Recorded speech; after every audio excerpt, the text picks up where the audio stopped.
Kok hilang? Kok bisa ada linknya? Keren. Oke, kita lanjut. Sebentar. Oke, jadi sekarang kita akan belajar terkait data table, di mana di sini seperti yang teman-teman bisa lihat di sini, bahwasanya data table itu lebih ke arah kayak apa namanya? Dia itu untuk melihat gitu. Seandainya di sini kan ada one dimensional data table sama two dimensional data table. Jadi di sini itu dia untuk melihat kira-kira nilai akhir dari sebuah sesuatu yang kita cari itu apakah dipengaruhi oleh satu atau lebih dari satu apa namanya faktor. Jadi di sini seperti namanya one dimensional artinya dipengaruhi oleh satu faktor saja, seperti yang seperti yang sudah dituliskan di sini. Kalau misalkan yang two dimensional itu dipengaruhi oleh dua faktor. Seperti yang teman-teman lihat di sini, sepertinya beberapa dari teman-teman familiar dengan ini di AKM, ataupun yang tidak familiar bisa difamiliarkan nanti di manajemen keuangan. Ini adalah biasa kita sebut sebagai tabel bunga, di mana nanti teman-teman bisa melihat ini kalau bisa cara bacanya itu biasanya kalau misalnya teman-teman mau nyari itu biasanya kalau misalnya dia dikasih tahu nih di soal contoh angkanya segini nih, nah nanti kira-kira di future value itu atau angka di beberapa tahun ke depannya itu berapa gitu dengan persentase bunga. Contoh kalau misalnya aku tekan ini persentase bunga yang 1% dalam jangka waktu 5 tahun itu berapa gitu nilai uang aku gitu, anggapnya seperti itu gitu sih cara bacanya. Nah kalau misalnya di soal kita ini kan dia 8 tahun dengan bunga 5% per tahun. Maka di sini kita langsung aja nyari di sini 5% dengan tahun ke-8. Jadi nanti angkanya itu di sini. Nanti kita bakal nyari pakai apa namanya? Rumus Excel supaya kita bisa tahu begitu apa namanya? Secara otomatis lah gitu dia mengisi semua tabel ini. Nah, cara kita untuk melihat kalau misalkan apa yang kita cari itu benar atau salah itu adalah dengan nanti kalau misalkan angka yang ada di sini yang 5% per tahun 5% per tahun untuk bunga dan periodenya 8 tahun ini angkanya sama dengan yang kita cari di sini, nanti kita pakai future value, maka nanti hasilnya benar seperti itu. Nah, jadi di sini itu one dimensional table dia bisa minta kita untuk mengisi terlebih dahulu terkait growth sehingga kita bisa melakukan estimasi untuk tingkat pertumbuhan dengan 1%, 4%, 7% dan lain sebagainya itu berapa gitu. Nah, seperti yang teman-teman ketahui kalau misalnya untuk cari nilai growth, teman-teman sama dengan jadi nilai dari tahun ini dikurangi dengan nilai yang dari tahun lalu. Jangan lupa untuk dikurungkan terlebih dahulu ya teman-teman. Dikurung terus tinggal dibagi sama nilai yang ada di tahun lalu. Ya, seperti itu. Makanya di sini yang aku cari terlebih dahulu itu adalah dari tahun 2023. Kalau misalnya tahun 2022 kan di sini nggak ada informasi lebih lanjut gitu terkait apa namanya terkait data dari pendapatan tahun lalu itu berapa. Jadi seperti itu. Nah, jadi di sini setelah teman-teman udah nyari data dari tahun ini dikurangi tahun sebelumnya dibagi dengan tahun sebelumnya itu sama dengan 14%. Nah, artinya pertumbuhannya itu 14% gitu dari tahun lalu. Nah, ini nanti teman-teman tinggal langsung drag aja sampai sini. Nah, nanti dia langsung otomatis. Kalau teman-teman mau cek dulu, mau lihat terlebih dahulu apakah rumusnya benar, bisa silakan dicek terlebih dahulu. Jadi dari tahun ini dikurangi dengan tahun sebelumnya dibagi dengan pendapatan di tahun sebelumnya seperti itu. Kalau misalnya di estimasi di tahun 2026 gimana Kak? Karena di sini kita nggak tahu gitu, kita mengkirakan gitu, kira-kira angka pertumbuhan di tahun selanjutnya itu berapa dengan apa? Dengan menggunakan average. Jadi kita mengaveragekan dari nilai yang apa namanya pertumbuhan persentase pertumbuhan di tahun 2023 sampai 2025 supaya untuk melihat kira-kira rata-rata pertumbuhannya berapa gitu untuk kita apa namanya untuk mendapatkan estimasi pendapatan di tahun 2026 seperti itu. Maka kita dapat sama dengan 17,10%. Supaya nampaknya lebih bagus, biasanya aku langsung ini aja. Jadi teman-teman tekan yang ini supaya dia itu langsung bulat lah gitu angkanya 17%. Tapi di belakang ini hasilnya 17,10 atau 0,000 sekian lah gitu.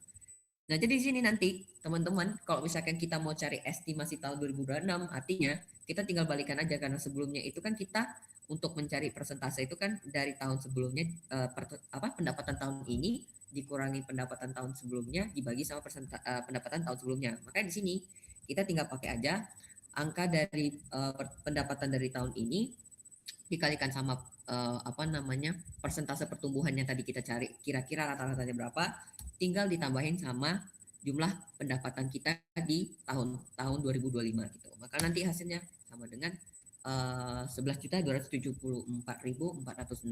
Kalau misalnya teman-teman mau cari yang pembuktian yang lain gimana, contoh kalau misalnya aku mau cari nih angka 9 juta ini dari mana, terus aku kalikan aja dengan angka pertumbuhan ini terus tinggal ditambahin sama ini yang sama dengan 9267 754 sama kan dengan ini. Nah kayak gitu cara pembuktian teman-teman untuk melihat kira-kira rumus teman-teman itu ada yang salah atau enggak gitu. Apakah ada yang terkendala untuk saat ini? Apakah ada yang terkendala, teman-teman? Aman? Aman jempol. Kalau aman jempol. Aku tidak melihat jempol. Oke, tingkat sudah aman. Oke, Risma aman. Oke. Oke, karena sudah aman, kita lanjut teman-teman. Nah, jadi di sini teman-teman tinggal masukin aja yang tadi di atas ini, 11 juta tadi. Tinggal dimasukin aja, tinggal sama dengan atau teman-teman mau langsung jangan di copy, langsung sama dengan aja. Jadi sama dengan ke atas. Terus di sini adalah kegunaan dari yang apa tadi aku bilang, yang terkait kalau misalkan kita itu bisa langsung otomatis mencari angka-angka dari ini. Itu caranya dari mana? Caranya itu teman-teman buka lagi data. Teman-teman buka data terlebih dahulu. Di sini juga ada ditulis kok, buka data. Terus di data tools, ini bagian data tools. Nah, ini kita carinya adalah bagian what if analysis. Nanti kalau misalnya teman-teman ketinggalan atau kelupaan, di sini ada caranya gitu. What if analysis, teman-teman tekan. Terus di sini kita akan menggunakan data table. Nah, teman-teman tekan aja untuk data table. Terus di sini untuk kolom input, di sini udah dikasih tahu di apa namanya keterangan, misalnya kolom inputnya diisi dengan referensi ke rata-rata pertumbuhan pendapatan untuk kolom ya teman-teman, karena di sini kita mau nyarinya masing-masing row-nya berapa persentasenya, maka row-nya kita akan kosongkan terlebih dahulu. Terus untuk kolomnya itu kita isikan dengan angka ini kalau nggak salah. Wait, bentar. Isi referensi, ya isi dengan ini teman-teman, tinggal oke kan. Maaf, artinya harus pakai satu lagi C. Bentar ya, kita what if analysis data table, terus yang ini apakah benar kalau saya ini. Wait, kenapa dia error? Bentar teman-teman. Ini kan. Sebentar ya teman-teman. Mari kita lihat dulu kenapa ada yang error. Dengan referensi data pertumbuhan. Oh iya, maaf, aku baru ingat. Maaf teman-teman. Jadi gini. Jadi data yang kita masukin itu adalah data dari persentase yang tadi kita hitung untuk average pertumbuhannya ya teman-teman, bukan dari rata-rata apa namanya rata-rata pendapatannya, karena di sini kan posisinya itu kita mau mencari itu kalau misalkan tingkat pertumbuhan kita yang 1% itu berapa, 4% itu berapa, 7% itu berapa, maka angka yang kita harus ambilnya harusnya dari yang 17% ini gitu. Jadi kalau input selnya itu nilai 17%, nanti dia bakal otomatis mengisi gitu. Kira-kira kalau misalnya pendapatannya 1%-nya berapa, pendapatannya 4% berapa, kalau misalnya tingkat pertumbuhan 7%-nya berapa, dan lain sebagainya. Makanya di sini langsung nanti dia otomatis keisi seperti itu. Tada. Enak kan? Bisa langsung otomatis gitu. Ini sama dengan ini 17% nih. Nanti kalau misalnya kita tambahin di sini 17%, nanti pasti angka yang muncul itu adalah sama dengan 11.274.406 perak lah. Seperti itu. Apakah ada yang terkenal teman-teman untuk yang pertama? Ini aman ya. Kak, maaf Kalau Kak. ada yang kenal boleh langsung desain aja,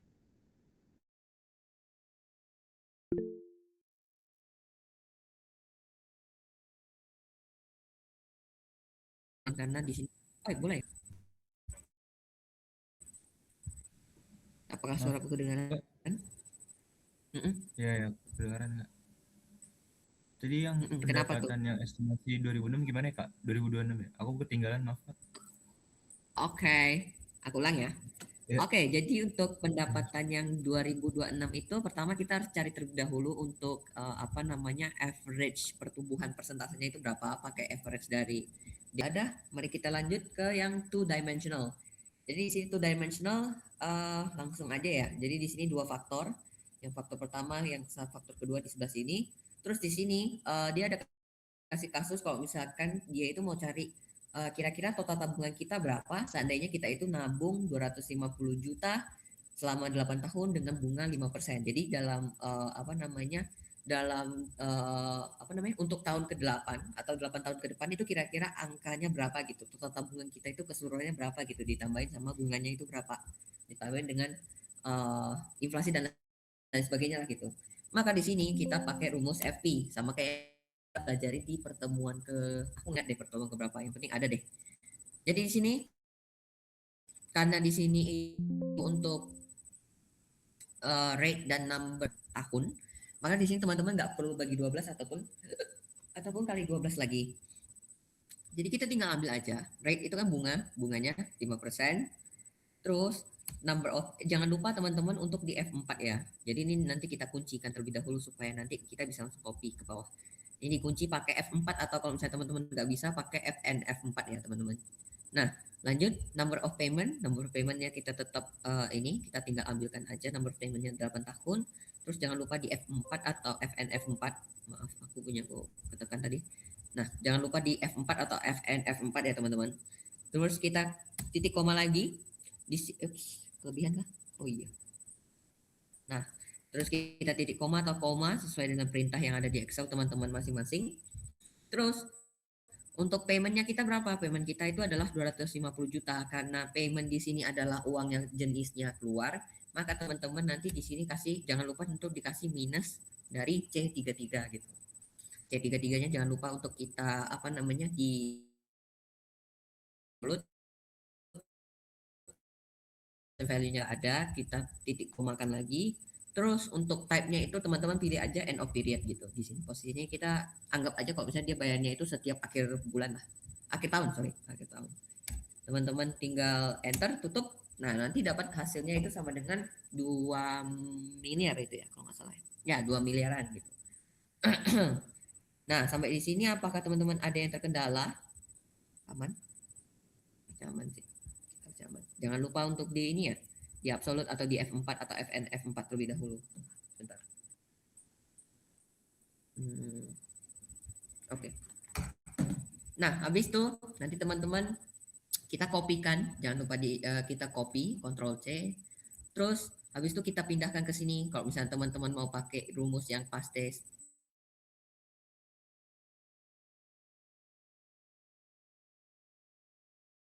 teman-teman paste formula. Atau kalau misalnya teman-teman mau pakai cara itu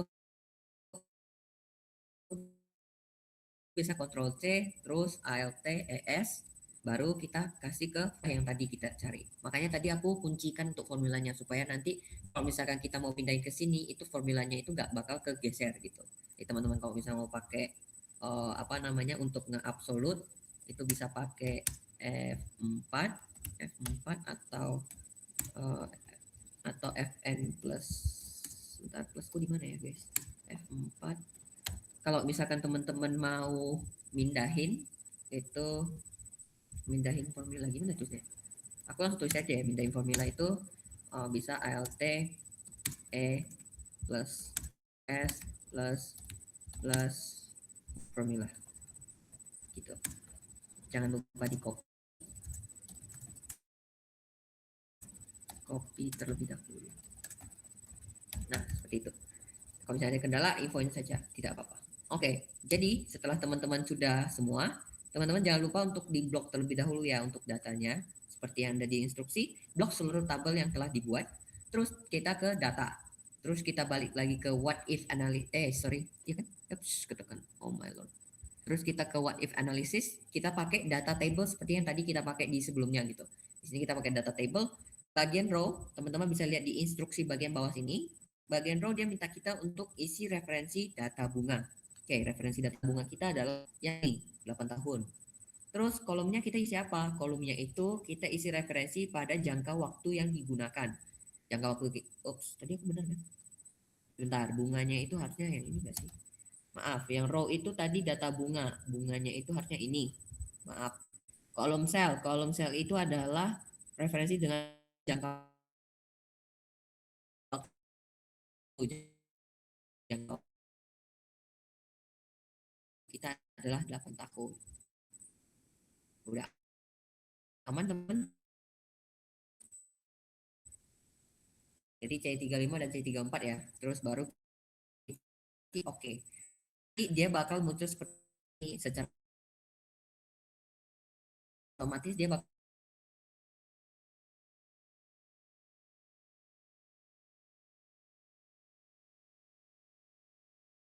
dan tahapan gitu 219 which is sama dengan yang tadi kita cari dengan future value.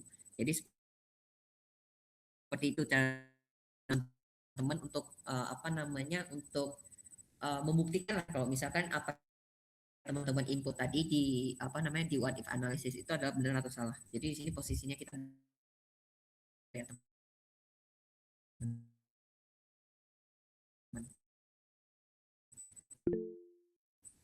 Ya.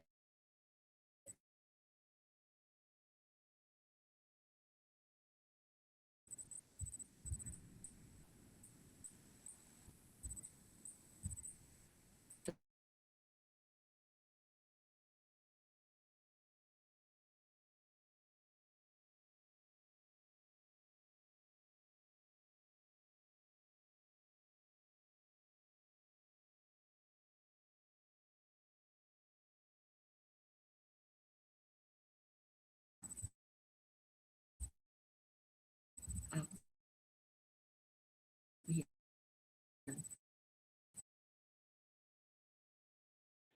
Kak Charles, sorry suaranya kakak di aku kayak nge-lag gitu kak. Iya Tes kak, tes. di kakak nge-lag kayaknya. Iya. Apakah suaraku sudah Nah kedengaran? udah tuh. Oke. Kenapa tuh? Ketinggalan kah? Eh, mau tanya yang itu kak, yang tadi yang kolomnya diisi apa ya kak? Oke. Untuk kolomnya tadi kita isi dengan ini ya. Sebentar, tak ulangin lagi. Data table.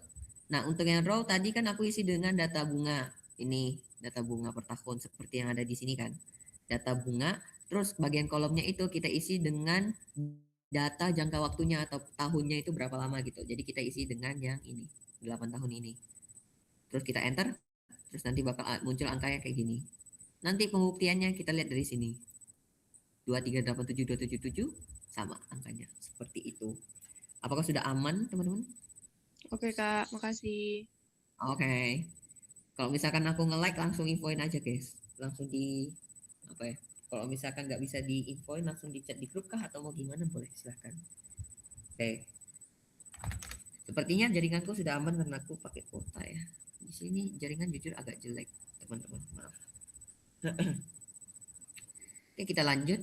Em, kita lanjut ke sebelah ya kalau misalnya nggak ada yang bingung. Kita lanjut ke Gosik. Jadi Gosik itu untuk mencari nilai yang apa namanya? Kalau misalnya dari keterangan di sini ditulis kalau misalnya kita itu untuk mencari nilai yang diubah agar mencapai target tertentu. Contoh, kalau misalkan dalam kasus ini kan perusahaan menargetkan BEP. BEP itu kan artinya kalau misalkan di AKBI, kita udah belajar nggak di AKBI? Nggak tahu deh. Yang penting ini infonya biasanya di AKBI atau di Akmen. Nah, kalau misalnya BEP itu kan artinya laba kotor yang kita peroleh itu nol. Jadi kayak sama dengan total pendapatan kita itu sama dengan total beban yang kita keluarkan gitu. Jadi kita nggak memperoleh apapun, nggak memperoleh laba ataupun kita nggak rugi gitu. Nah, posisinya labanya nol. Maka dengan itu kita bisa pakai dengan goalseek gitu. Jadi nanti goalseek itu bisa bantu kita untuk menentukan kira-kira berapa sih pendapatan yang harus kita peroleh supaya nanti labanya itu nol gitu. Nah, tujuan dari goalseek itu seperti itu. Supaya teman-teman lebih paham, mungkin biar lebih cepat kita langsung peragakan aja. Seperti yang teman-teman tahu kalau misalnya laba bersih itu kan sama dengan laba kotor dikurangin beban. Tapi karena di sini bebannya udah dalam kondisi minus, maka kita langsung sama dengan ditambahin aja. Atau teman-teman kalau misalkan mau sum, tinggal sum dari laba kotor dan juga beban gitu. Nah, nanti di sini teman-teman silahkan buka ke what if analysis. Kita ke goal seek. Goal seek. Kita set selnya itu adalah sel C10. Kenapa C10? Karena C10 adalah sel yang mau kita ubah dengan apa namanya? Yang mau kita ubah dengan nominal tertentu. To value-nya ini mengacu pada set sel ini. Contoh kalau set sel teman-teman itu laba, karena di sini kan posisinya kita mau menentukan kalau misalnya perusahaan itu BEP. BEP itu kan tadi kataku kalau misalnya BEP itu kan adalah labanya itu sama dengan nol. Maka di sini kita tulis labanya itu sama dengan nol. Terus bagian by changing cell-nya itu adalah kira-kira eh, adalah dari pendapatannya itu sendiri karena kita kan mau mengubah kita mau melihat tuh jumlah pendapatannya berapa. Jadi kita harus mengubah jumlah pendapatannya supaya nanti labanya ini sama dengan nol. Nanti setelah teman-teman lihat nih, nanti dia bakal ngubah pelan-pelan tuh secara pelan-pelan dia ngubah ditambahin terus angka pendapatannya sampai labanya itu nol. Jadi teman-teman follow dulu terlebih dahulu ini set cell-nya itu C10. C10 itu adalah laba, to value-nya itu sama dengan nol karena kita di sini mau cari BEP, by changing cell-nya itu adalah pendapatan karena kita mau melihat kira-kira berapa sih nilai pendapatannya supaya kita itu bisa dapat BEP lah gitu atau labanya sama dengan nol. Mari kita lihat. Boom, langsung dia menunjukkan kalau misalkan total pendapatan yang harus kita peroleh itu adalah sama dengan 3.462.575 500 3.462.575 gitu. Sehingga labanya itu nanti sama dengan nol. Seperti itu. Mudah kan? Keren kan bisa kayak gitu? Ya, jujur aku juga pas pertama kali belajar Goalseek ini kayak wow gitu. Kok keren kali gitu bisa kayak gitu loh. Kayak masa-masa indah. Masa-masa baru pertama kali belajar. Duh. Oke, ada yang punya kendala teman-teman? Aman? Aman semua? Oke, boleh. Silahkan Feby. Ketinggalan kah? Iya Kak, ketinggalan tadi Goalseek dapat dari mana ya? Itu maksudnya kayak di bagian data di bagian mana ya Kak? Dapatnya, nah ini nih. Ini adalah tujuan utama kita. Biasa kan kalau misalnya teman-teman nih, tipe-tipe yang OVT gitu. Kira-kira nilai aku berapa sih? Kalau misalkan aku mau target nilaiku jadi B plus atau jadi A itu kira-kira harus berapa gitu nilaiku. Nah ini teman-teman bisa pakai nih nilai Goalseek. Kira-kira kalau misalnya teman-teman nggak pede nih di UTS, tugas, kuis, partisipasi dan lain sebagainya itu nggak pede terus mau katanya mau bales tuh di nilai UAS. Nah, kira-kira nilai UASnya harus berapa gitu ya harus teman-teman cari. Nah, di sini teman-teman bisa langsung aja cari dengan menggunakan Goalseek gitu. Untuk yang pertama, jangan lupa teman-teman untuk mengkomplitkan terlebih dahulu rumusnya. Jadi di sini itu kita kalikan terlebih dahulu nilai dikalikan bobot. Ini kan udah kali semua tuh. Nah, teman-teman jangan lupa kali nilai dengan bobot untuk nilai UASnya juga. Kalau misalnya teman-teman mau langsung kontrol D juga bisa, tapi aku lebih prefer kita langsung kalikan secara manual aja. Jadi nilai dikalikan sama bobot. Nah, terus untuk nilai akhirnya itu adalah kita sum dari keseluruhan untuk partisipasi, kuis, tugas dan sampai UAS gitu. Nah, di sini kan dapat 52 tuh.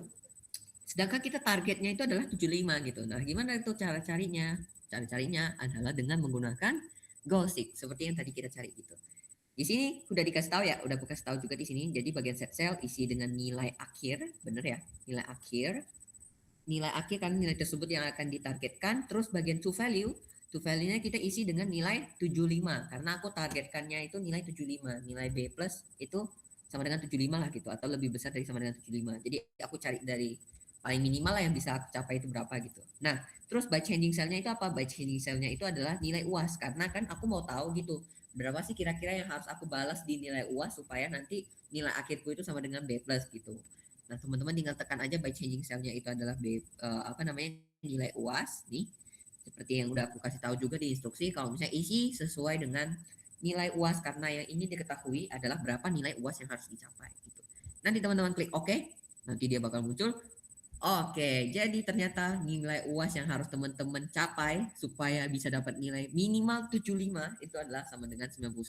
Semangat ya teman-teman kalau misalkan mau capai nilai 91 gitu untuk nilai UAS gitu. Nah, jadi teman-teman bisa memperkirakan nilai teman-teman yang harus teman-teman capai, nilai yang harus dibalas kira-kira di UAS nanti mau di AKM kah, mau di AKBI kah, atau mau di spreadsheet kah nanti. Nah, itu nilainya berapa? Kalau misalnya teman-teman udah punya tabelnya, udah punya perkiraannya kira-kira nilaiku yang udah dapat berapa, bobotnya kan kita udah tahu tuh bobotnya berapa. Terus tinggal dicari aja nanti nilai akhirnya yang teman-teman mau itu berapa gitu. Maka nilai UAS yang harus dibalas itu sama dengan 91. Kalau misalkan untuk kasus ini. Seperti itu. Apakah ada yang terkendala teman-teman? Aman? Aman, Feby aman. Oke, siapa juga aman, dikasih jempol. Oke, yang lain aku anggap sudah aman ya, teman-teman ya. Oke, kita lanjut dulu. Bentar ya. Mohon maaf, aku sedang di chat sepertinya. Sebentar ya.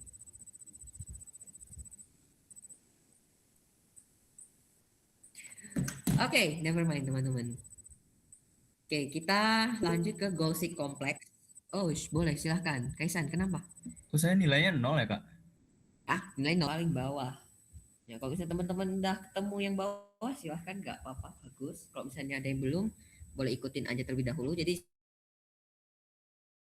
di sini sama ya, kita kayak mau nyari nilai Y-nya itu sama dengan 850, terus nilai X-nya itu sekian dengan rumus Y itu sama dengan X kuadrat plus 5X plus 8. Nah, kalau misalnya kita cari pakai apa namanya? Kalau misalnya pakai rumus matematika biasa kan agak lama ya gitu nyarinya ya gitu. Terus di sini kita punya pakai Excel aja. Jadi di sini teman-teman caranya gimana? Caranya masukin terlebih dahulu rumus dari Y.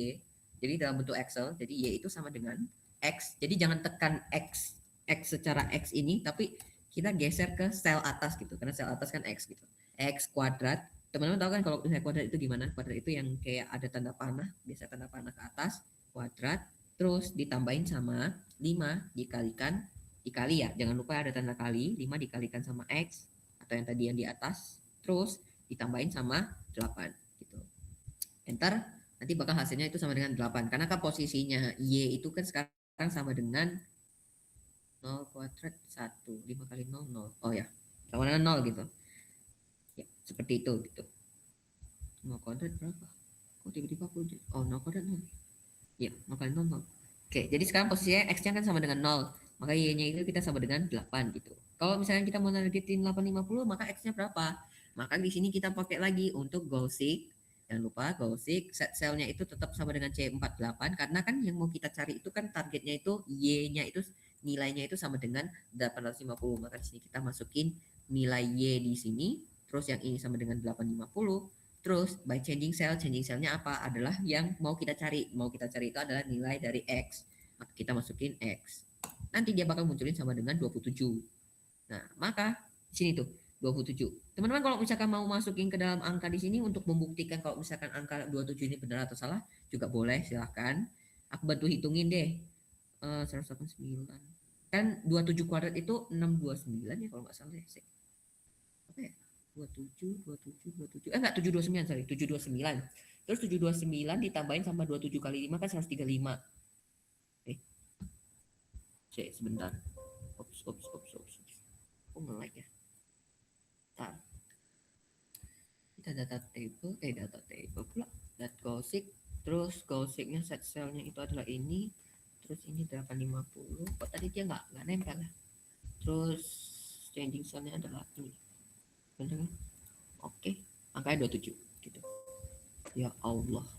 Sebentar teman-teman. Ini memang harus digeser dulu deh. Oh maaf, di sini ternyata ada oke-nya. Makanya nggak kelihatan tadi. Jangan lupa di oke kan dulu ya teman-teman. Nah, nanti kalau misalnya teman-teman mau pembuktian boleh silahkan dibuktikan terlebih dahulu. Kayaknya matematikaku lagi error jadi kayak tadi aku salah hitung. 27 729 27 kali 5 135 plus 8 872 ya. Bentar.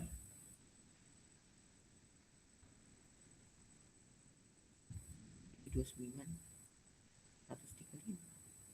lebih. Apakah tadi aku salah input? Nah, C42 kuadrat plus 5 kali ini terus 8.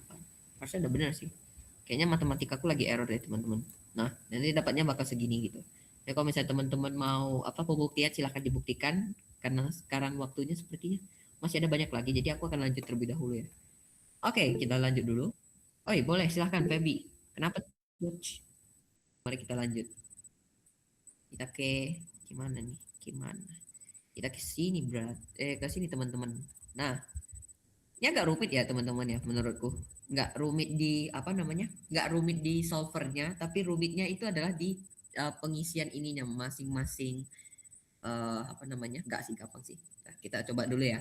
Jadi pertama-tama teman-teman untuk untuk melakukan solver, scenario data validation, Gaussian dan lain sebagainya itu harus mengisi data-data yang dibutuhkan terlebih dahulu. Kalau misalnya di sini, kalau nggak salah dikasih tahu sih di bawah sini. Ya kayak dia minta kita untuk ngitung terlebih dahulu. Maka di sini teman-teman masukin terlebih dahulu untuk harga jual per unit. Di sini udah dikasih tahu harga jual per unit untuk meja berapa. Kita masukin aja harga jual meja itu sama dengan ini C7, kursi itu sama dengan 175,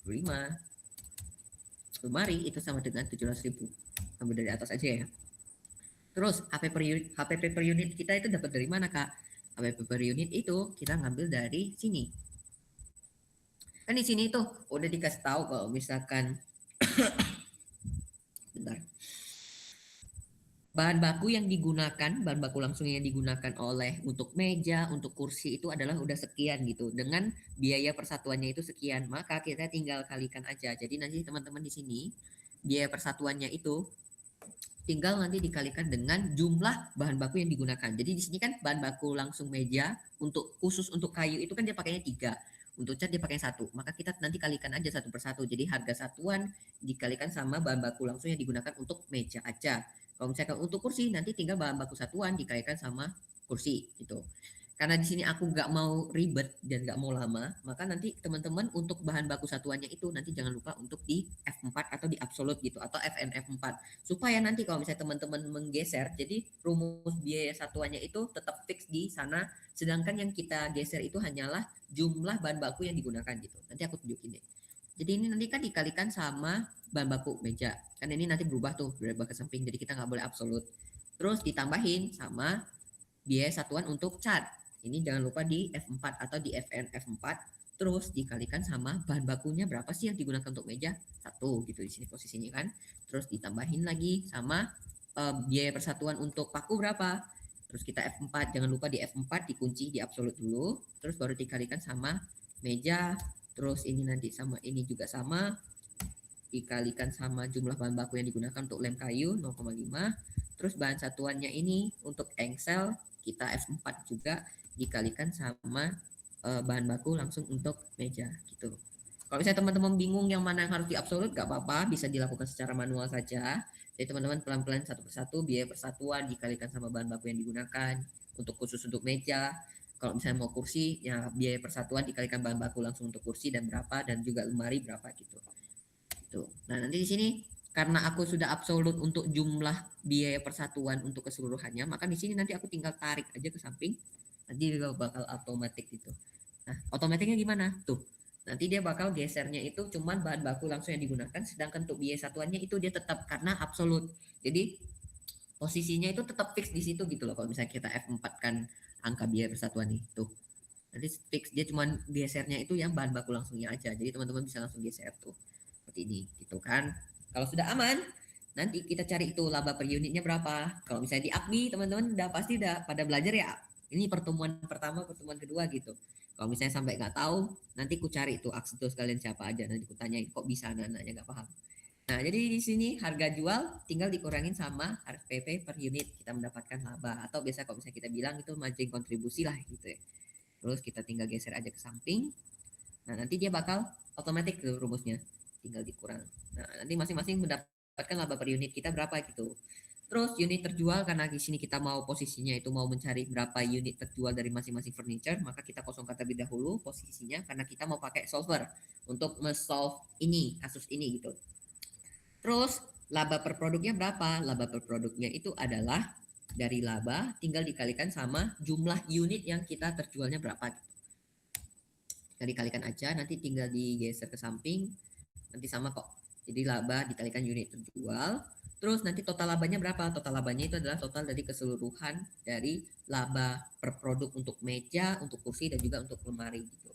Jadi teman-teman bakal dapat segitu. Nah, sudah selesai. Terus kita lanjut nih ke bahan baku yang terpakai. Bahan baku langsung yang terpakai itu berapa?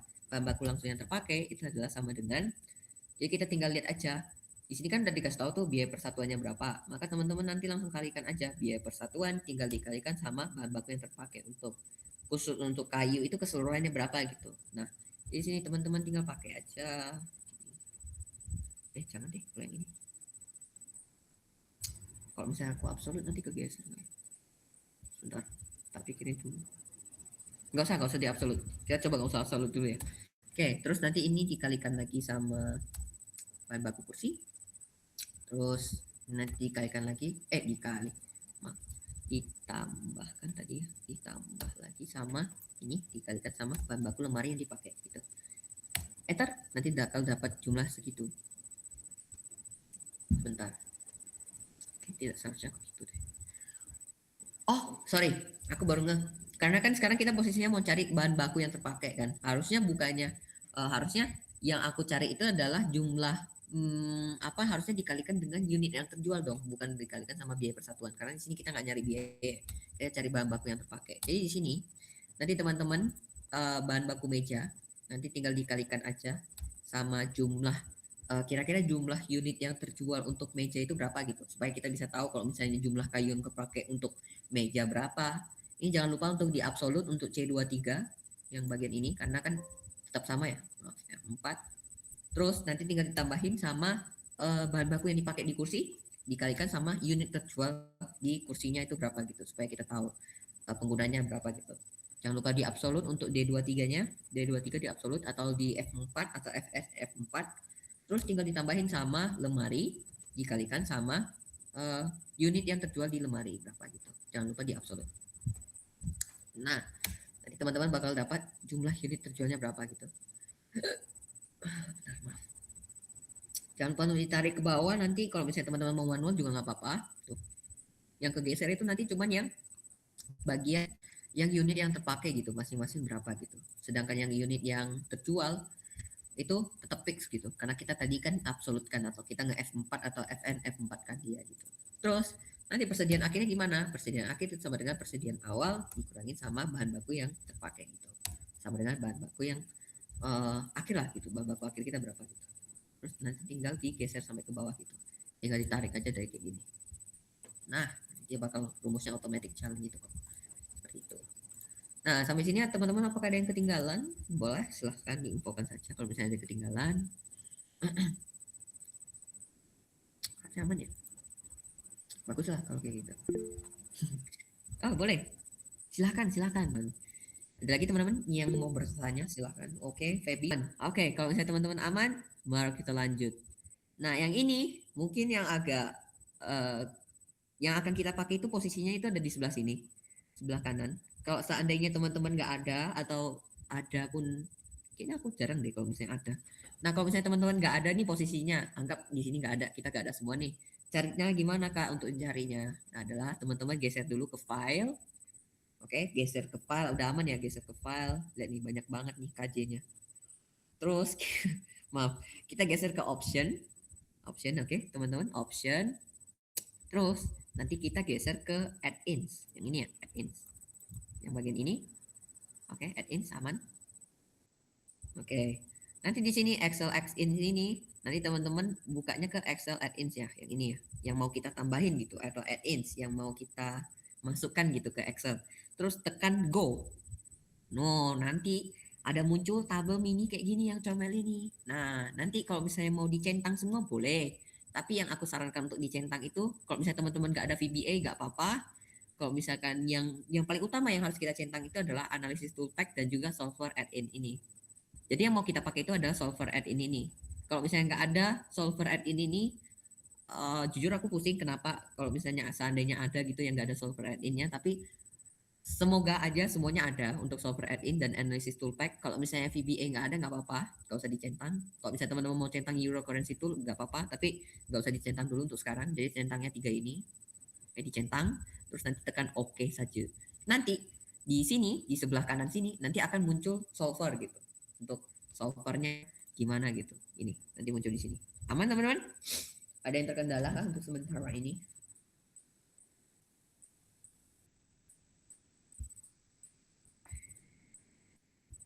Oke, banyak jempol. Sebentar ya, aku harus baca chat dulu. Maaf banget.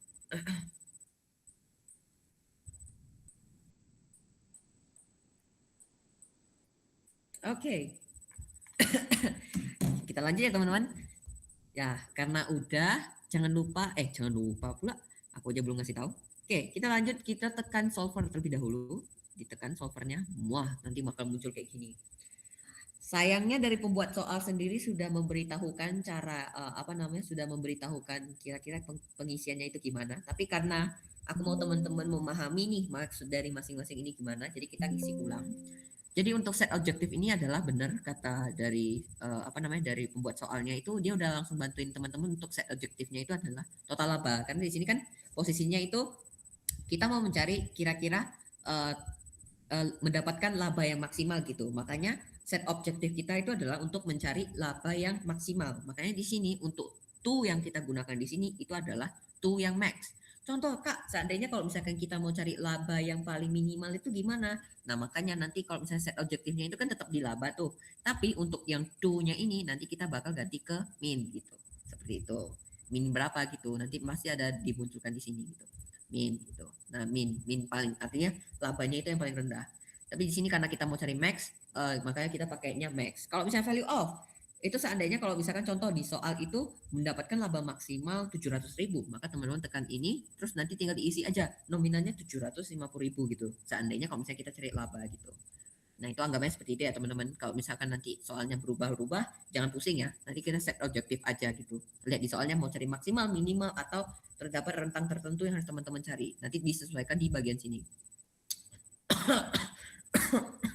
Terus yang di sini kita kan di sini mau cari berapa sih unit yang terjual dari masing-masing jenis furniture supaya kita itu dapat laba yang maksimal. Maka yang harus kita unit yang akan berubah atau variabel yang harus berubah itu kan adalah variabel unit, karena kita mau cari kira-kira berapa sih unit yang harus dikeluarkan oleh masing-masing variabel ini. Makanya di sini teman-teman bisa lihat kalau misalkan untuk changing variabelnya itu adalah yang kubuat itu adalah dari C23. C23 itu adalah C23 yang ini sampai E23 karena aku mau cari unit yang terjual yang harus aku jual itu berapa gitu supaya labanya itu yang aku peroleh itu maksimal gitu. Nalarnya seperti itu ya teman-teman. Jangan dipusingkan. Terus yang paling membingungkan itu menurutku adalah subject constraint. Karena di sini kalau misalnya teman-teman salah subject constraint, nanti solvernya itu nanti akan muncul, nanti deh aku tunjukin kenapa. Solvernya itu nanti muncul kayak tidak ditemukan atau sesuatu lah gitu dalam bahasa Inggris gitu. Nanti kalau misalnya yang benar itu kita gimana, nanti yang salah itu gimana nanti aku tunjukin. Harusnya nanti ada. Nah, jadi di sini teman-teman masukin, aku kasih tahu aja ya apa namanya maksud dari masing-masing constraint ini gimana. Jadi yang di sini constraint yang pertama itu dari pembuat soal masukkan adalah C23 dan sampai E23 itu adalah sama dengan integer. Yang kalau misalnya teman-teman ketahui integer itu kan adalah bilangan bulat, kan nggak mungkin ya kalau misalkan apa namanya nilai dari unit yang terjual itu minus kan nggak mungkin ya, kita kan minimal yang kejual itu adalah bilangan bulat gitu kan, nggak mungkin kalau misalkan unit yang terjual itu contoh kayak apa ya, meja, aku mau jual meja 1,5 kan nggak mungkin ya mejanya aku potong setengah gitu kan, 1,5 gitu aku kirim ke klien gitu kan, nggak mungkin. Pasti jumlah unit yang terjual itu adalah bilangan bulat, jadi kayak 1, 2 meja, 3 kursi, 1 lemari, nggak mungkin kayak 1,5 meja, 2,5 kursi dan lemari gitu kan, gimana ya orang mau duduk gitu 2,5 kursi gitu kan, nggak mungkin aku potong jadi setengah gitu kan. Nah makanya di sini untuk unit terjualnya aku buat jadi integer gitu atau bilangan bulat. Terus yang selanjutnya adalah C23 dan E23 itu sama dengan lebih besar dari sama dengan 1. Kan nggak mungkin ya kalau misalkan aku jual unit yang terjual itu kurang dari 1 gitu. Itu kan sama aja kayak kita nggak kejual apa-apa gitu kan. Kan kita mau minimal itu dia minimal kejualnya itu minimal 1 lah gitu, 1 meja atau 1 kursi atau 1 lemari gitu kan. 1 itu yang paling minimal gitu, sampai maksimalnya mungkin sampai 1 juta kah, sampai 100.000 dan lain sebagainya gitu. Tapi di sini pembatasan yang kita lakukan di sini adalah pembatasannya di mana jumlah dari unit terjual itu harus lebih besar dari sama dengan 0. Jadi lebih besar dari sama dengan 1. Jadi minimal angkanya itu harus 1 gitu. Terus yang di bawah kenapa Kak ada 0? Teman-teman lihat, itu J13 sampai J17. J13 sampai J17 itu adalah persediaan akhir.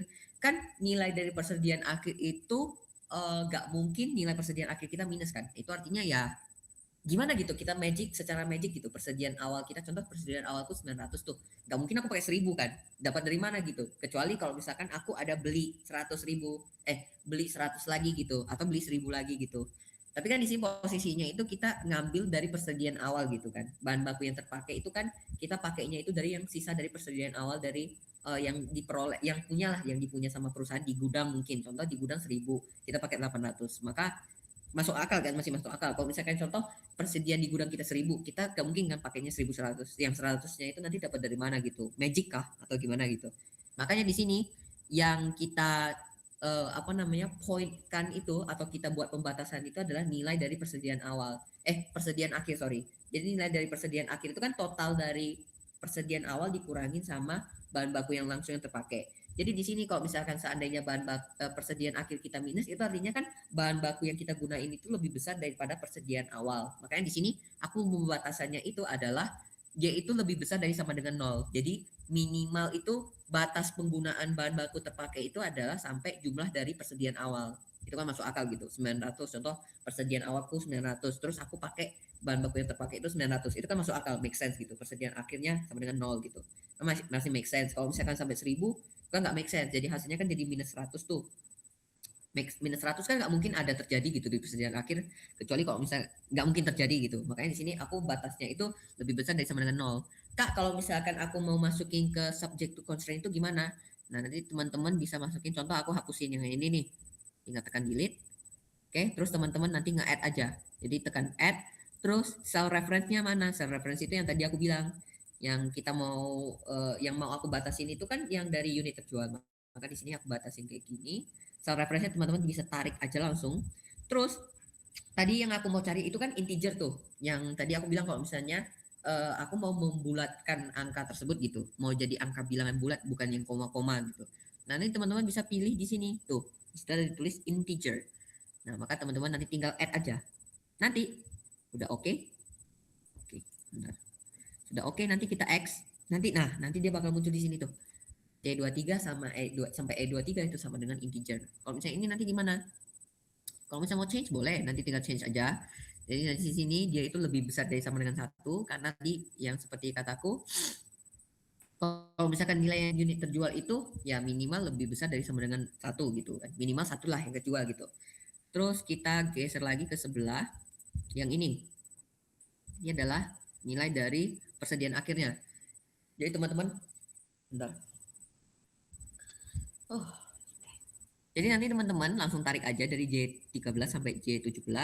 Terus nanti yang ini diganti jadi lebih besar dari sama dengan 0. Karena kan persediaan akhir yang batas minimalnya itu sama dengan 0 gitu. Maka dia harus lebih besar dari sama dengan 0. Gitu. Nanti tinggal di add aja. Nanti tinggal add, tekan add. Nah nanti tinggal di X. Terus nanti teman-teman balik ke sini. Nanti dia bakal muncul di sini. Nah setelah teman-teman udah selesai. Nanti tinggal langsung tekan aja sama solve. Tekan solve ini ya, yang bawah ini. Solve. Nanti dia bakal muncul. Nah, ini yang menentukan nasib teman-teman. Kalau misalkan dia benar atau enggak untuk yang tadi kita pembatasan atau constraint tadi yang 3 itu. Itu dari sini. Solver found an integer solution with tolerance. All constraints are satisfied. Jadi teman-teman lihat aja apakah constraint-nya itu satisfied atau tidak.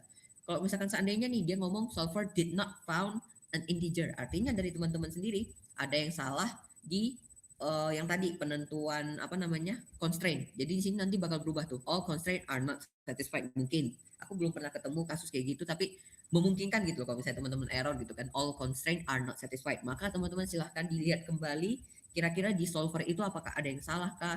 Ada yang menurut dari Excel itu tidak masuk akal dan lain sebagainya, atau dari rumus-rumus yang teman-teman masukin di sebelah sini itu ada yang salah gitu. Jadi itu bisa mempengaruhi juga nilai akhirnya.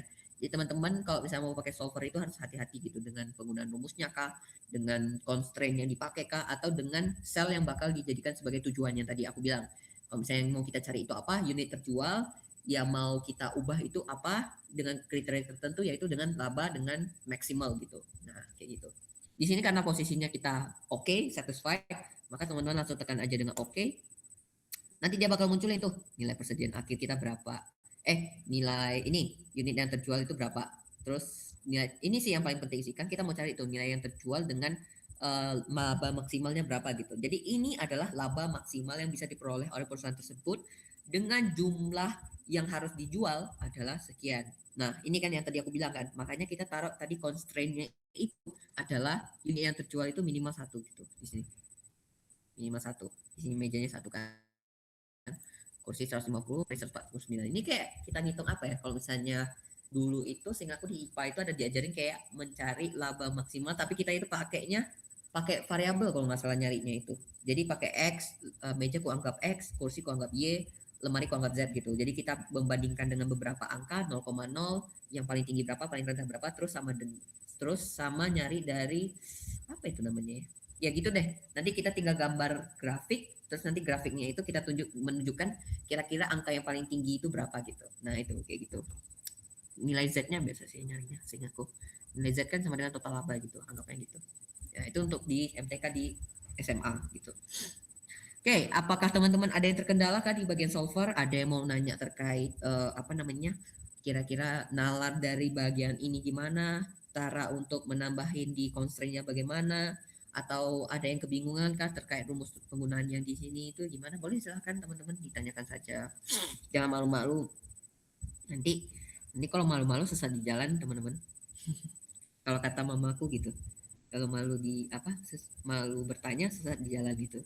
Teman-teman nggak ada pertanyaan lagi, mari kita lanjut ke mana tadi? Ke skenario data validation. Jadi skenario data validation ini menurutku adalah yang paling seru di antara semuanya. Aku nggak tahu ya kalau misalnya teman-teman menganggap ini seru juga atau enggak. Karena di sini kenapa aku anggap seru, karena kita memakai materi di pertemuan sebelumnya sama materi di yang terkait index match dan lain sebagainya gitu. Jadi teman-teman jangan sampai lupa ya materi terkait index match.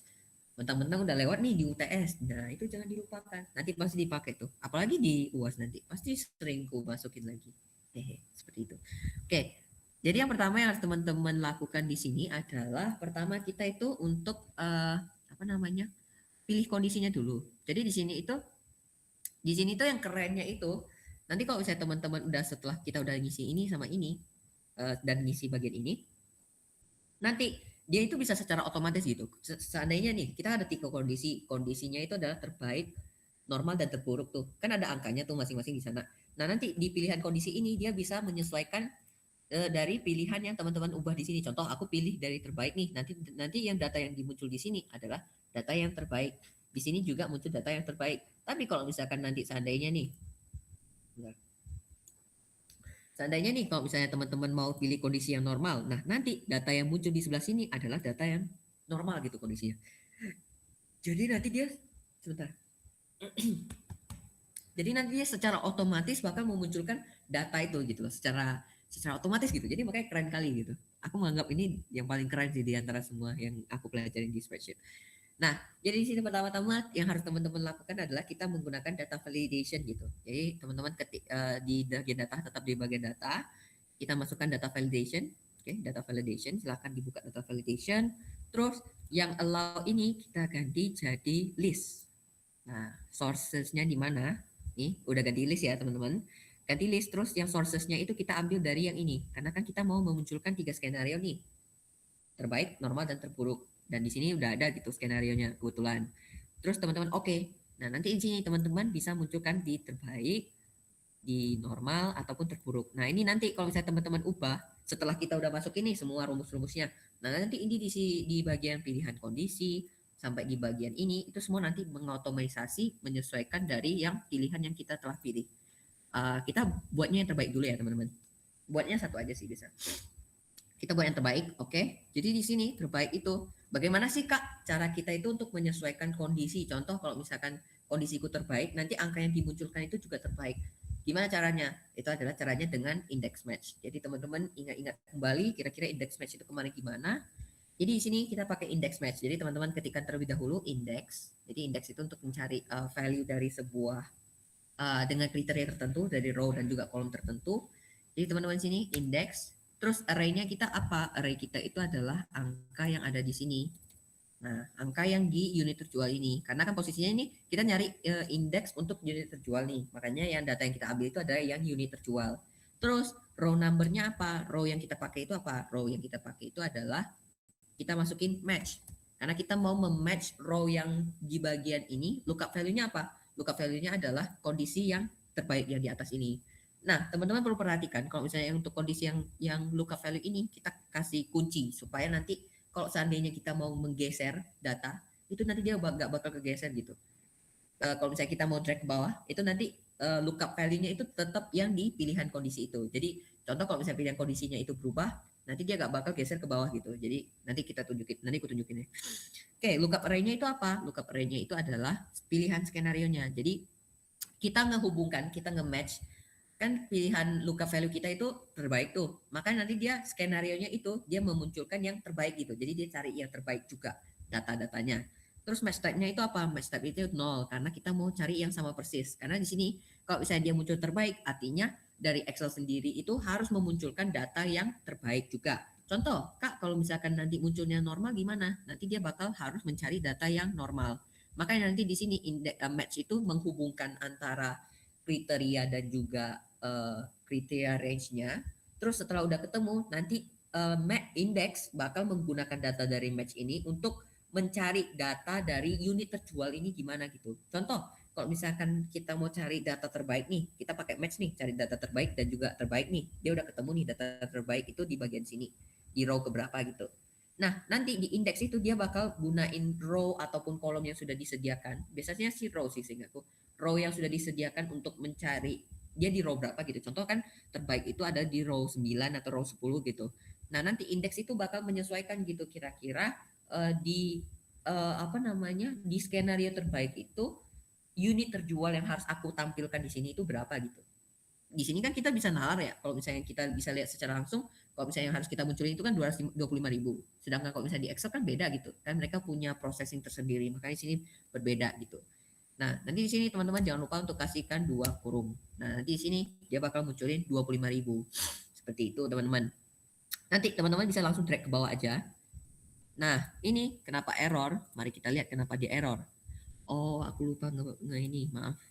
Nah, jadi yang ini itu jangan lupa teman-teman untuk nge-lock juga yang bagian di sini, D9 sampai F9. Karena kan untuk kriteria kondisinya itu kan nggak bakal berubah tuh. Yang bakal berubah itu adalah nilai dari indeks yang mau kita cari gitu. Makanya untuk nilai yang hasil di match itu, yang skenario yang di belakangnya itu atau yang criteria atau lookup array-nya itu harus kita kunci supaya nanti dia nggak geser ke bawah gitu. Nah, ini teman-teman geser ke bawah. Maksudnya dikunci itu F4 ya teman-teman, di absolute ya. Maaf, tadi lupa kasih tahu. Ini di F4 juga yang ini. Terus teman-teman tarik aja, nanti dia bakal munculin angka-angkanya gitu. Nah, yang ini jangan lupa dikasih ke persentase aja. Teman-teman geser ke sini, terus ganti ke persentase. Nah, nanti dia bakal munculin tuh, sama kan? 25.000, 175.000, 65.000, 10.000, 10%, 5%, dan 1%. Kak, kalau misalkan aku ganti normal, apakah nanti berubah? Berubah. Ya, kita buktikan. Boom, langsung berubah dia. Normal, ganti segini, untuk harga per unit, dan lain sebagainya itu mengikuti sama yang tadi kita sudah tunjukkan di kriteria di tabel itu gitu. Seperti itu. Kita balik lagi ke yang terbaik, terus kita lanjutkan ke data yang di bawah ini. Nah, teman-teman masukin aja. Boleh, silakan Khadijah. Ada yang mau ditanyakan teman-teman? Enggak, tadi maaf daripada ketinggalan terlalu jauh Kak. Itu untuk memunculkan pilihan kondisi itu gimana? Ini. Iya. Pilihan kondisi itu kita munculnya itu di sini teman-teman. Di Khadijah di sini ya. Jadi di bagian di data validation di bagian sini. Nah, ini diisi pakai list dulu. Jadi dimasukin list kan, udah selesai list, terus sourcesnya itu dapatnya dari yang skenario ini, dari yang terbaik sampai terburuk. Terus nanti oke. Nah, nanti di bagian pojok kanan ini ada kayak tanda ke bawah gitu. Nah, itu bisa ditekan. Nah, itu bisa ditekan gitu. Nah, mau munculin yang mana gitu. Kalau misalnya teman-teman seandainya masih belum buat list, nanti di sini bakal muncul kalau nggak salah NA atau gimana gitu pas aku coba kemarin. Udah aman Khadijah? Oke Kak, aman. Oke. Oke, sama-sama. Ya, kalau ada yang ketinggalan boleh ya teman-teman langsung diinfokan aja kayak tadi gitu. Jadi biar nggak ketinggalan terlalu jauh gitu. Ada yang bingung gitu. Oke, kita lanjut ya teman-teman. Nah, jadi di sini teman-teman tinggal masukkan aja angka dari unit terjualnya berapa, kita masukin angka unit terjual kita itu sama dengan ini. Harga per unit kita masukin yang ini. Terus yang ini itu biaya per unitnya iki. Yo, benar. Biaya per unitnya iki. Terus pendapatannya itu kita dapat dari mana? Pendapatannya itu ya kita tinggal kalikan unit terjual diberikan dengan harga per unit. Pendapatan ya teman-teman. Kalau misalkan HPP gimana Kak? HPP ya sama dengan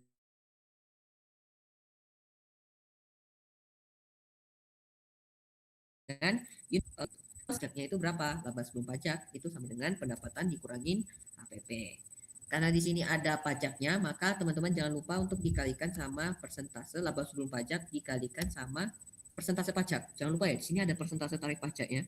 Ini absolut ya teman-teman, jangan lupa di absolut karena untuk tarif pajak semuanya itu sama. Jadi di F4 kan saja. Bentar.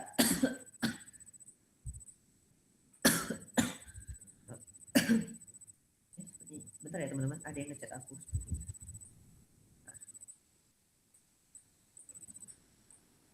Maaf ya, aku agak ada di ini dikit sama kerjaan.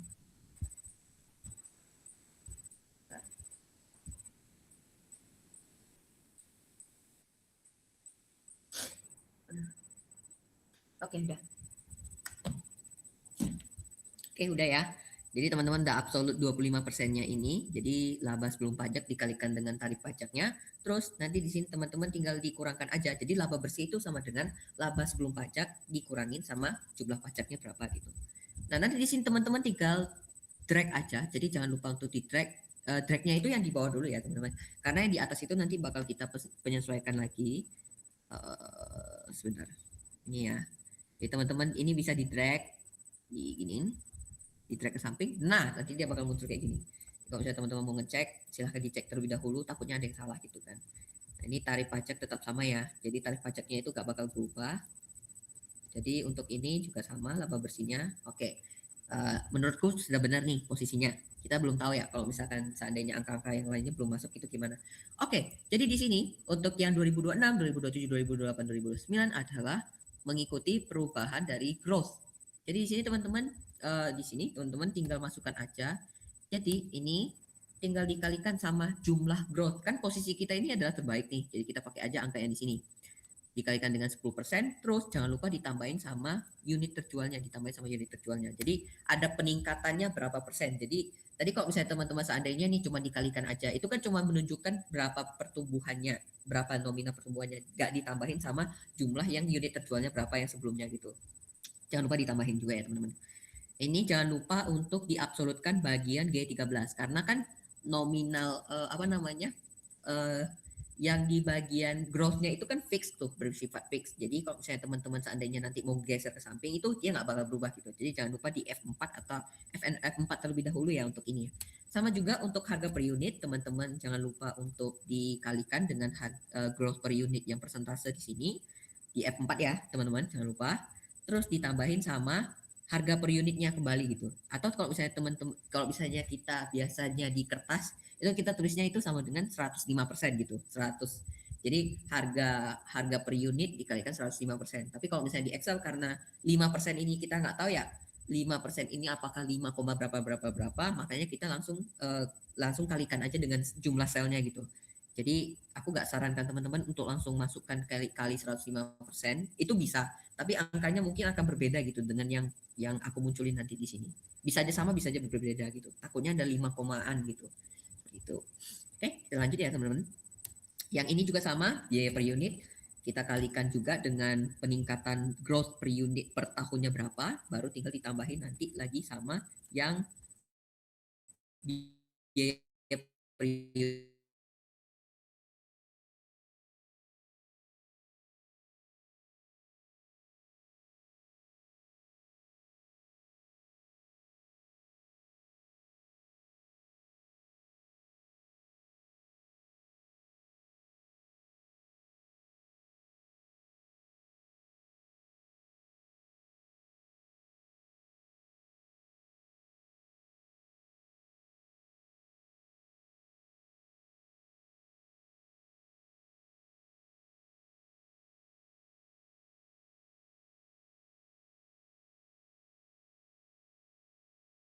Oke, aku anggap ini udah benar ya teman-teman. Nah, nanti kalau misalnya teman-teman udah selesai, nah nanti ini adalah masa-masa di mana kita itu membuktikan apakah omongan Kak Charles tadi itu benar gitu. Kalau misalnya kita ubah dari pilihan kondisi ini, nanti angkanya semua berubah. Ya, kita coba ya. Boom. Nah, nanti angka-angkanya berubah semua tuh. Nampak nggak tadi angka-angkanya berubah semua tuh? Tuh. Lihat, angka-angkanya berubah semua. Karena yang kita pakai, kita kan dasarnya penggunaannya adalah menggunakan pilihan kondisi. Jadi kalau misalkan angka-angka di pilihan kondisi itu berubah, maka angka kita yang di sini itu juga pasti bakal berubah seperti itu. Tuh, makanya angka-angkanya berubah. Keren kan? Keren. Kayak aku menganggap ini sebagai sebuah sesuatu yang keren gitu. Keren banget jujur. Oke. Dan sebelum aku lanjut, apakah teman-teman ada yang mau mengkonfirmasi sesuatu kah? Atau ada yang ketinggalan kah? Boleh, boleh. Chelsea, boleh, silahkan. Kak, boleh ulang yang HPP tadi nggak? HPP. Ini. Iya. Oke, boleh. Yang HPP itu jangan lupa teman-teman, kalau misalnya HPP itu kan sama dengan jumlah biaya yang diproduksinya berapa. Maka di sini yang kita ambil itu adalah unit terjual dikalikan sama biaya per unit. Kalau misalnya untuk pendapatan gimana Kak? Kalau misalnya untuk pendapatan itu sama dengan unit terjual dikalikan harga per unit. Terus nanti kita cari laba per pajaknya berapa? Laba sebelum pajak ya, tinggal kurangin pendapatan dikurangin HPP. Terus untuk jumlah pajaknya ini berapa? Jumlah pajaknya ini kita tinggal mengkalikan aja laba sebelum pajak dikalikan sama jumlah persentase tarif pajaknya di sini. Jangan lupa di absolut karena semuanya sama tarifnya 25%. Terus nanti tinggal dikurangkan laba bersihnya itu sama dengan berapa? Maka laba sebelum pajak dikurangin pajaknya berapa itu sama dengan laba bersih atau laba setelah pajak gitu. Apakah sudah aman Chelsea? Seperti itu? Aman Kak, sama yang unit terjual yang 2026. Unit yang terjual di 2026. Oke, boleh. Nah, jadi di sini untuk unit yang terjual, baik dengan unit yang terjual, harga per unit dan juga biaya per unit, itu teman-teman jangan lupa itu adalah kita mengkalikan dengan, pertama-tama kita kalikan dulu dengan persentase unit terjual atau growth-nya per tahun di sini. Jadi jumlah unit terjual dikalikan sama persentase peningkatan per tahunnya berapa. Di sini kan posisinya 10%. Jangan lupa di absolut atau di F4 terlebih dahulu. Terus baru tinggal tambahin lagi dengan jumlah unit terjualnya berapa gitu. Sama juga untuk harga jual per unit. Jadi kita kali harga jual per unit, harga per unit dikalikan sama peningkatan growth-nya per tahunnya berapa. Ini 5% di absolut terlebih dahulu, terus baru ditambahin lagi dengan harga per unitnya seperti itu. Sama juga dengan biaya per unit juga. Jadi biaya per unit dikalikan sama biaya growth per tahunnya berapa 1%, terus tinggal ditambahin sama biaya per unitnya lagi seperti itu. Apakah ada yang udah aman Chelsea kayak gitu? Aman Kak, makasih. Siap, aman. Oke, ada lagi teman-teman yang mau bertanya? Yang kondisi dengan cara ngilang IPK-nya.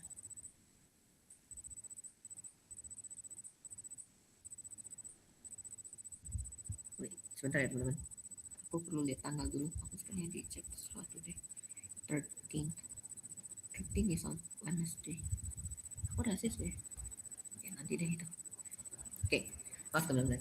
Tadi Fanny ya kalau nggak salah tadi. Ternyata bacain dulu. Tuh, aku agak chat di mana ya guys? Skenario manager. Jadi ini untuk memunculkan lebih gampang aja sih. Kayak dia itu memunculkan sesuatu yang lebih mudah. Jadi bentuk tabel ini kan agak ribet gitu. Jadi kalau misalnya kita mau memudahkan, itu adalah kita nyarinya di bagian sini. Jadi sebentar. Oops, kok dia nggak mau muncul? Bentar. Oops, aku dipanggil. Bentar.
Oke, maaf teman-teman, aku tadi dipanggil sebentar.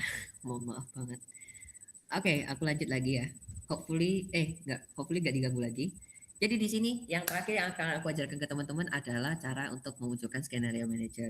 Jadi skenario manager ini adalah tujuannya untuk kayak meringkas lah gitu, kayak bentuknya kayak pivot table gitu. Jadi dia itu bentuknya kayak simplistik gitu. Jadi kayak dia merangkum kira-kira dari satu kriteria. Contohnya kita ada tiga kriteria nih. Contoh aku mau pakai kriteria terbaik nih. Nanti dia bakal munculin tuh data secara simple di kriteria terbaik. Contoh aku mau munculin laba doang. Nah, nanti dia bakal munculin cuman laba di tahun, contoh kita tahun 2025 sampai 34 nih. Nanti dia bakal munculin tuh 2025 sampai 34 itu labanya berapa, unit terjualnya berapa, harga per unitnya berapa, biaya per unitnya berapa dan lain sebagainya. Jadi lebih gampang, mari aku tunjukkan. Tapi di sini perlu aku note teman-teman, kalau misalkan skenario manager itu nanti dia bakal menghilangkan rumus yang telah kita buat sebelumnya. Jadi rumus-rumus ini tuh bakal menghilang. Jadi aku sarankan teman-teman untuk make a copy terlebih dahulu. Jadi move to end. Tadi caranya gimana? Klik kanan, terus move our copy, terus kita move to end, terus created a copy gitu. Jadi ini supaya nanti dia itu kita data yang sebelumnya itu ada gitu. Ya, nanti kita ngubahnya itu di sini. Jadi supaya nanti rumus-rumus di sini tuh ngilang nggak apa-apa gitu. Jadi di sini masih ada rumus sebelumnya. Jadi ini ganti aja deh. Bebas teman-teman mau ganti apa gitu. Skenario data validation kah atau teman-teman mau ganti skenario manager kah? Ini deh aku buat skenario data manager ya teman-teman ya. Oke, jadi di sini teman-teman tinggal pakai aja. Jadi what if analysis kita tekan skenario manager, terus kita add di sini skenario name-nya apa. Contoh posisinya kan kita sekarang di posisi terbaik nih. Aku mau munculin yang terbaik aja. Maka teman-teman ketik secara manual ya, ketik secara manual terbaik gitu. Changing style-nya apa? changing cell-nya itu adalah ya di sebelah sini gitu. Oke, sudah aman teman-teman. Kalau udah aman, nanti kita tekan oke. Ini nggak apa-apa ya. Nanti kalau misalnya muncul kayak gini, tinggal di oke kan aja. Nah, nanti di sebelah sini teman-teman bakal dimunculin data. Nah, ini di cross check aja, teman-teman cross check lagi apakah data yang diperoleh itu benar, G10, G11, G12 sampai ke bawah itu datanya benar 0,01, ini 0,1, 0,05, 0,01. Terus nanti tinggal oke. Terus nanti udah. Jadi kalau teman-teman mau add ya boleh, nggak apa-apa. Tapi kan di sini kita nggak bisa ngubah lagi untuk terbaik. Jadi kita langsung munculin aja. Contoh aku mau show nih. Kita show. Oops, bentar ya. Ini agak lama deh kalau show. Seingatku punya aku nggak selama itu sih. Oops, bahkan laptopku nge-frame guys. Laptopku nge-frame guys. Astagfirullah. Bentar. Agak ini ya, maaf ya teman-teman ya, laptopku agak kurang kuat nih. Ini nggak show. Oh maaf, lupa tekan summary, astagfirullah. Ditekan ya teman-teman yang summary ya tadi ya. Nih tekan yang ini summary, pantas juga mau show tadi. Tekan dulu summary. Nah kita munculin mau result cell-nya apa teman-teman. Contoh aku mau munculin result cell-nya itu yang di laba bersih. Nah jadi diginiin aja. Ini aja wis. Oke, udah. Munculin yang skenario summary ya teman-teman. Nanti di oke. Nah, nanti dia bakal muncul nih skenario summary di bagian pojok nih. Nanti dia bakal muncul skenario summary untuk yang terbaik itu berapa. Ini nanti teman-teman bisa ubah aja. Jadi ini kan changing cell-nya ini kan adalah untuk yang ini nih, data dari sini. Nah, teman-teman tinggal sama dengan kan aja. Oops, nggak mau dia. Kenapa ini nggak mau ya? Aku nggak tahu ya kenapa dia nggak mau ya. Jujur, aku bingung juga. Sepertinya karena dia itu rumusnya dalam bentuk panjang deh, makanya. Oh, ini nih. Nah, nih. Jadi B10 aja ya. Ini diginiin, terus teman-teman bisa drag aja ke bawah. Nah, nanti bakal ikut. Ini bisa dipergede, teman-teman mau gedein, nggak apa-apa, wis. Kalau mau dikecilin juga nggak apa-apa, jangan lupa di save. Kalau misalnya mau ganti jadi Times New Roman juga boleh. Suka lihatnya dalam bentuk Times New Roman. Nah, terus ini result cell-nya ini nanti teman-teman jangan lupa ganti ke tahun karena kan ini untuk memunculkan tahunnya. Nah, ini tahun, tinggal ditarik aja ke bawah. Nanti dia bakal berubah. Nah, ups, kenapa dia begitu? Gak bisa guys. Satu persatu ternyata. Satu persatu ya agak sabar ya teman-teman untuk masukin satu persatu. Tadi angkanya berapa ya? Agak pelan-pelan sedikit 2028, terus ini nanti ganti ke 2029. Kalau mau pakai transpose boleh, mau pakai ada cara lain juga boleh kalau mau lebih cepat. Tapi sekarang aku nggak kepikiran rumus, jadi makanya kita satu persatu. 2031, terus ini 2032, ya. Terus yang ini 2033, yang ini 2034. Itu. Nah, itu teman-teman. Nah, nanti di sini dia bakal munculin kayak gini angkanya. Nanti dia udah ngerangkum nih, dia udah ngerangkum kayak skenario terbaik itu apa sih informasi yang kita perlukan tuh. Current values itu ada data yang terbaik, itu angkanya segini angkanya segini gitu. Nah, nanti teman-teman buka lagi tuh yang tadi skenario data manager, teman-teman tekan. Seandainya nih aku ganti ke normal, tuh angkanya nggak berubah tuh, angkanya nggak berubah. Jadi rumus-rumusnya itu udah hilang gitu. Kalau misalkan kita pakai skenario summary, rumus-rumus kita itu udah hilang. Jadi dia langsung apa ya, langsung menghilangkan rumus, jadi dia mematokkan pada yang tadi kita pakai. Jadi contoh tadi kita pakai terbaik kan, makanya dia langsung angka dari terbaik itu langsung dia hilangkan lah rumusnya, jadi dia langsung pakai angka yang terbaik itu. Seperti itu teman-teman. Apakah ada yang terkendala teman-teman, ada yang dibingungkan, boleh silahkan ditanyakan. Ini sepertinya udah yang terakhir tuh seingatku. Iya udah yang terakhir harusnya. Oke, boleh silahkan Boyke ya tadi. Boyke dulu ya. Sorry kak, itu aku ketinggalan dari awal bagian apa pemilihan Bagaimana? what if ya. What if yang mana ya? Yang ini skenario sana ini. Iya kak, tadi aku lihat itu ada untuk what if apa sih skenario manajernya ya itu. Oh ini. Oh, oke. Aku ulangin ya dari awal teman-teman ya untuk skenario manager ya. Jadi di sini kita itu pilih terlebih dahulu untuk ke what if analysis, terus scenario manager. Nah ini kan kebetulan aku udah tambahin nih. Eh, Teman-teman langsung kalau misalnya yang belum, langsung di add aja, nanti di add. Scenario name-nya itu terbaik karena sekarang posisinya kita kan pakainya yang terbaik nih. Changing cell-nya apa? Changing cell-nya itu adalah dari G10 dari yang ini sampai ke bawah ini. Jadi ke sampai G15. Terus nanti di oke kan, habis di oke must be unique karena sebelumnya udah aku masukin ya. Bentar, kita hapus dulu ya. Jadi ya teman-teman. Nah ini terbaik. Aku nggak tahu ya kalau misalkan kita ngubah kayak gini apakah dia bisa atau tidak. Nah bisa. Nah nanti tekan oke. Teman-teman dicek dulu apakah data yang di ini benar sesuai dengan yang ini. Aku anggap ini udah benar sih. Terus oke. Nah nanti setelah di oke, jangan lupa kita tekan ke summary terlebih dahulu. Terus scenario summary. Result cell-nya apa? Result cell-nya itu adalah dari laba bersih. Contoh aku mau munculin laba bersih doang nih. Makanya nanti di sini result cell yang teman-teman munculin itu adalah dari C berapa nih? C27 sampai L27 gitu. Nah, ini untuk laba bersih doang. Nanti tinggal tekan OK, nanti dia bakal munculin skenario summary yang kayak gini gitu.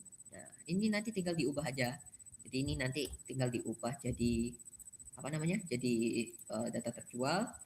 Kalau misalnya error, ini pasti spill nih karena dia bentuknya dua nih. Nah, nanti tinggal dikurangin aja yang B, tinggal B10. Terus nanti ini tinggal ditarik sampai ke bawah. Ini.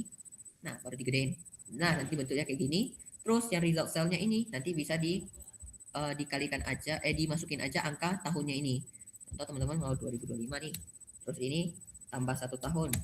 Nah ini nanti tinggal ke bawah, nanti bakal dapat sampai 2034. Aku baru kepikiran ada rumus kayak gini. Terima kasih. Oke, seperti itu untuk ringkasan dari skenario summary 2. Seperti itu. Apakah ada yang mau ditanya? Boyka aman? Boyka ke follow kah tadi? Atau ada yang ketinggalan? Aman ke aman. Thank you Oke, banyak. siap. Oke, tadi kalau nggak Kalau- salah ada siapa tuh? Oleh Cynthia silakan. Cynthia, Kak. Itu tadi kalau spill diapain, Kak? Oh, kalau spill ya. Tadi kan spill itu Iya. kan munculnya di sini kan. Tadi kan B10 sampai C10. Tadi kan gini. Ini kan. Ops. Ya, marah dia. Nah, tadi gini kan. Nah, ini dihilangin aja yang bagian belakangnya. Jadi cuma B10 doang. Ini. Dia bakal muncul kok nilai terjualnya berapa gitu. Aman sih dia? Aman, Kak. Kasih. Siap. Ada lagi teman-teman yang ingin bertanya, boleh silahkan. I'm open to questions. Silahkan teman-teman. Ada yang mau bertanya kah di GoSeek kah, Solver kah, skenario data validation kah, data manager atau yang sampai apa tuh namanya tadi? Ya, skenario manager. Boleh. Silahkan. Ini skenario manager ya. Tadi apa namanya tadi? Skenario manager. Yes, scenario manager. Mempersingkat atau mempermudah kerjaan kita gitu. Teman-teman ada yang mau bertanya silahkan jangan takut. Kak Charles gak makan, kalian gak bisa makan, kita juga posisinya online gitu kan. Aku juga suka kali orang bertanya gitu agar kalian itu gak bingung gitu. Nanti ada tugas soalnya kalau misalnya teman-teman bingung gak apa-apa sih nanyain, tapi kalau misalnya sekarang ada yang bingung takutnya nanti kita sama-sama bingung gitu ya kalau misalnya lewat WA. Mumpung sekarang kita di Google Meet,